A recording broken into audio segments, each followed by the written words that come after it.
Olá, seja muito bem-vindo à nossa aula número 17 do livro Ferramentas dos Titãs. Vamos continuar analisando as pessoas sábias, né? Nossa terceira parte de análises desse livro. E hoje, especialmente, vamos falar de uma pessoa muito interessante, provavelmente muito conhecida por vocês também, do autor Jocko Willink. Ele é o autor do livro Responsabilidade Extrema, um livro sensacional. Vocês precisam ter um livro que tem uma capa preta, Responsabilidade Extrema.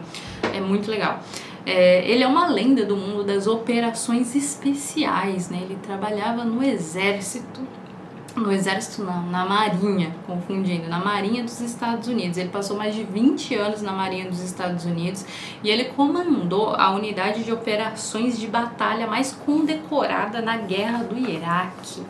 Então ele é uma referência na Marinha dos Estados Unidos. E aí, quando ele se reformou da Marinha, né, quando ele saiu da Marinha, foi aí que ele abriu uma empresa de consultoria para liderança e administração, e com base em toda a experiência, em tudo que ele viveu ao longo de muitos e muitos anos de extrema disciplina, de se expor a situações muito complicadas, de extremo risco, ele escreveu o livro Responsabilidade Extrema. Por isso eu falo para vocês que vale muito a pena ler esse livro, conhecer esse autor, que é um dos melhores livros de desenvolvimento pessoal. Aí, começando a conhecer um pouco mais dele, eu não sei se vocês já ouviram a frase de que disciplina é igual a liberdade. Essa frase, esse pensamento é dele, de Jocko Willink. E aí você pode perguntar, tá, mas como assim disciplina é igual liberdade, né? Como assim? Eu tenho uma interpretação, e aí até o Tim Ferriss tem uma outra que é um pouquinho diferente, vou compartilhar as duas com vocês. Pra mim, disciplina é igual a liberdade, porque quando você tem disciplina em cumprir as suas atividades, as suas tarefas, os seus objetivos, o plano que você traçou, essa disciplina vai te levar a um nível de resultados e de sucesso que vai fazer com que você conquiste a sua liberdade. Liberdade de poder trabalhar onde você quiser, o horário que você achar mais pertinente, não precisar ficar necessariamente dependendo de ordens, né, e de horários comerciais ali, estar em um emprego comum, né, na CLT, por exemplo, mas tendo talvez o seu próprio negócio, trabalhando de uma maneira autônoma, de forma que você conquiste a sua liberdade. Então eu acho que a disciplina, executar aquilo que você se propôs a fazer, vai te levar em direção a essa liberdade de escolher o que você quer fazer.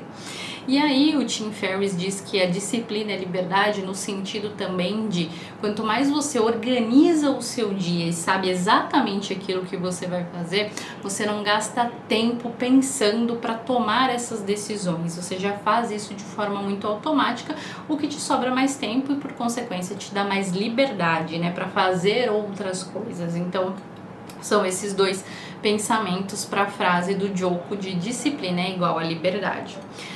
Tem um outro pensamento que ele traz aqui, que é 2 são 1 e 1 é nenhum, que é sempre para essa questão de reserva, de backup, de alguma coisa que você esteja fazendo. Tanto que ele cita uma frase do Franz Kafka, do autor, né, de Metamorfose, o Processo. Ele diz que melhor ter e não precisar do que precisar e não ter. Então ele diz, quando você tem alguma coisa importante, mas você só tem um, é como se você não tivesse nenhum, porque se quebra, se tem algum problema, você fica na mão.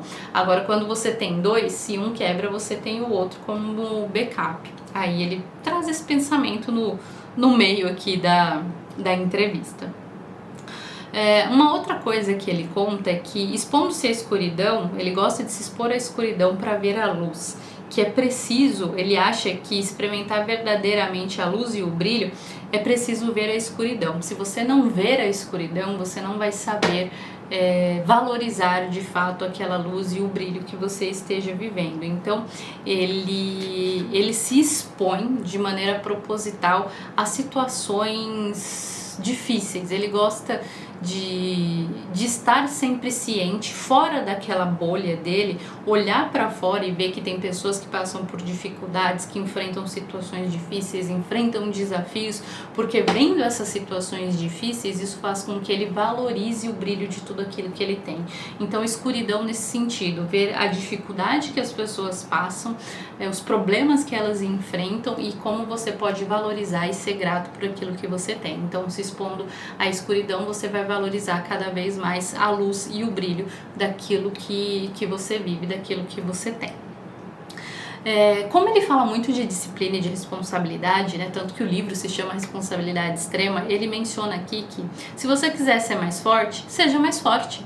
Decida ser mais forte, tome essa decisão de ser mais forte, de tomar as decisões que você quer de fato. Não passe a vida inteira falando, eu queria tanto fazer atividade física, eu queria tanto emagrecer, eu queria tanto abrir meu negócio. Você só queria tanto, mas você não faz. E a decisão é sua. Então é isso que ele diz. Se você quer, faça, tome a decisão. Você quer ser mais forte? Seja mais forte. Você quer começar a fazer atividade física? Começa. Você quer abrir seu negócio? Começa, não espera o dia perfeito, a temperatura perfeita, né? As condições de pressão e temperatura perfeita para você começar, porque isso nunca vai acontecer. Então, se você quer, simplesmente faça, simplesmente comece, né? Um outro ponto que ele fala muito, como eu disse, de responsabilidade, ele menciona que assuma um senso extremo de posse do seu mundo. O que ele quer dizer com isso? Que ele assume a responsabilidade por tudo aquilo que está à volta dele e ele faz o que ele pode e o que ele não pode, né, o famoso possível e impossível, para resolver os seus problemas, para assumir a responsabilidade por aquilo antes de pedir algum tipo de ajuda. Porque quando ele pede ajuda, as pessoas de fato sabem que ele precisa, então ele consegue muito rápido. Não é aquele tipo de pessoa que pede ajuda para qualquer coisa, qualquer passo que ele vai dar, ele precisa sempre estar pedindo ajuda. Então, assumir esse senso de responsabilidade, de propriedade pelo seu mundo, é isso que ele menciona. De você resolver os seus problemas por si só e aos poucos, conforme necessário de fato, coisas que não estão na sua mão, que você não consegue resolver, aí sim você pede ajuda e conta com a colaboração de um terceiro, mas só nesses casos extremos.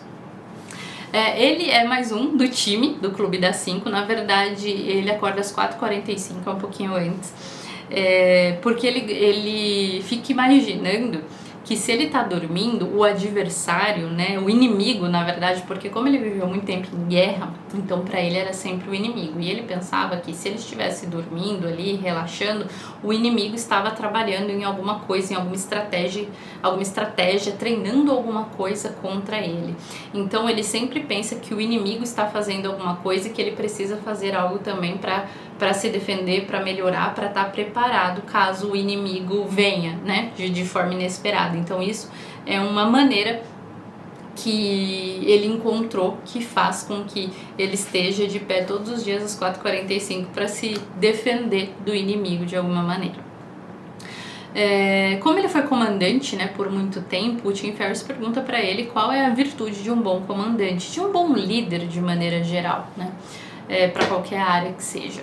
E ele menciona que a humildade é a principal característica, o que é mais fundamental que um líder tenha, né? Que ele seja humilde, porque na grande maioria das vezes, ele falou aqui que ao longo da carreira dele, ele precisou demitir muitos líderes e que isso era feito não por capacidade técnica, não faltava capacidade técnica nesses líderes, mas sim faltava capacidade de liderar, de ouvir, de ter empatia, de ter cumplicidade com os seus liderados. Então essa é a principal característica, ter a humildade, não achar que você é superior, que você está acima dessas pessoas.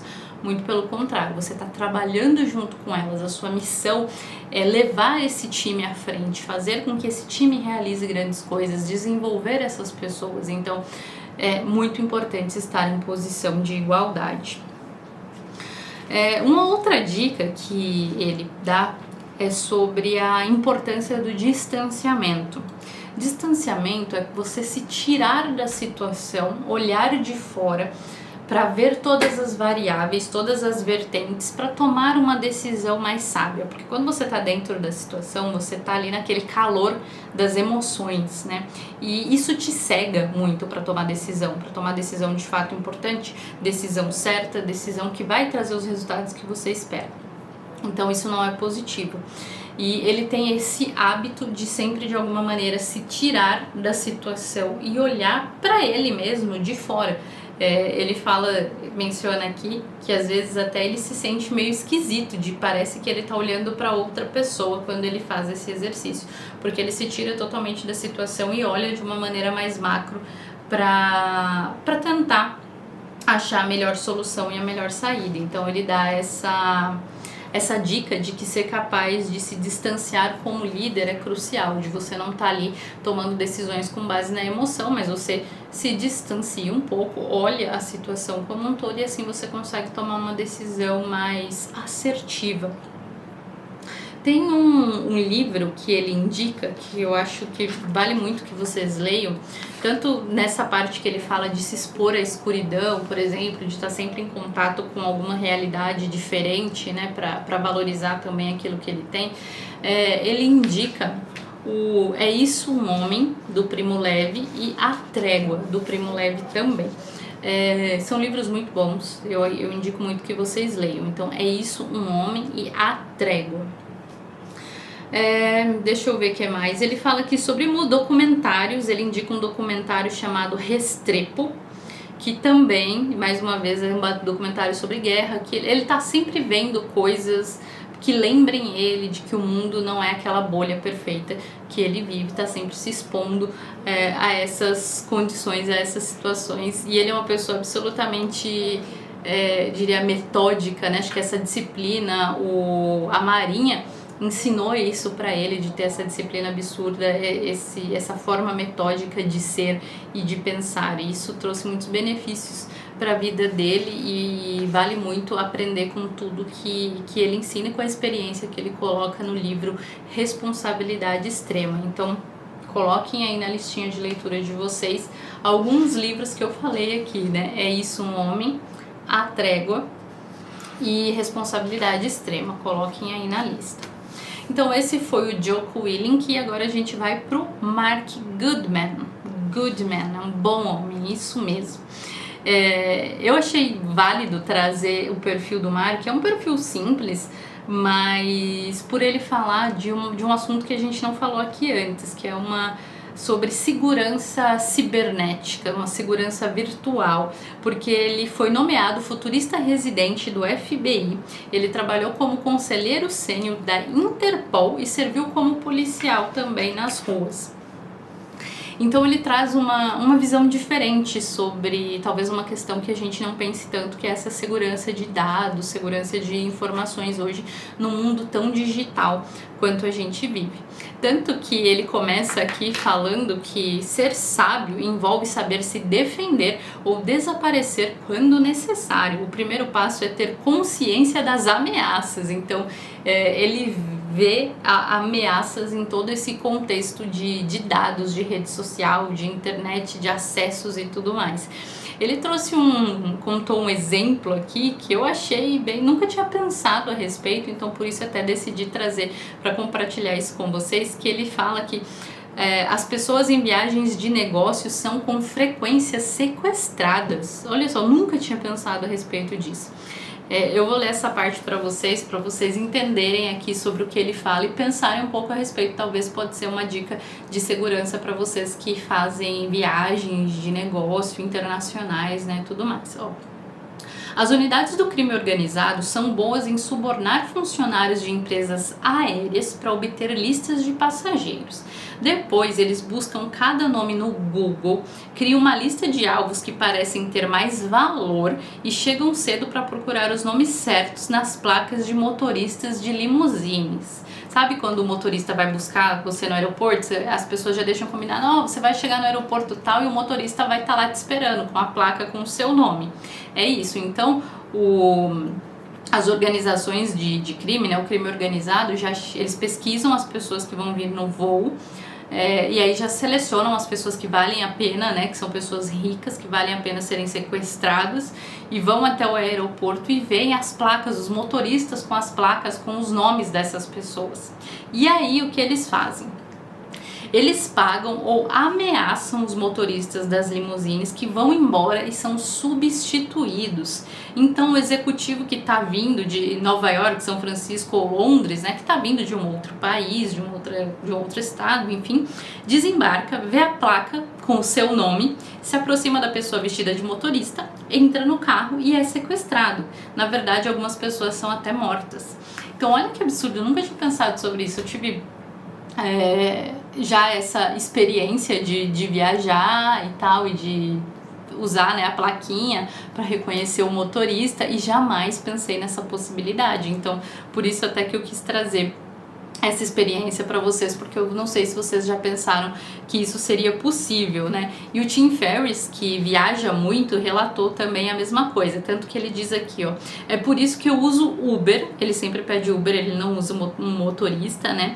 Ou ele usa pseudônimos em qualquer serviço de motorista particular do mundo, ele não usa o nome dele para o motorista particular, ele coloca um pseudônimo. E porque, usando um nome inventado ao solicitar um carro, se você vir uma placa com o seu nome de verdade, vai saber que é armação. Para quem é bem sucedido ou simplesmente parece bem sucedido na internet e viaja muito no exterior, isso não é uma simples paranoia, acontece de verdade. Então, eu nunca tinha pensado sobre isso, achei válido que vocês que viajam, que passam por essa experiência, se atentem a essa possibilidade, porque se você pensar, isso é algo muito simples de acontecer, né? Você entra totalmente de gaiato na situação, sem nem imaginar que está sendo vítima de um sequestro, né? Vítima do crime organizado.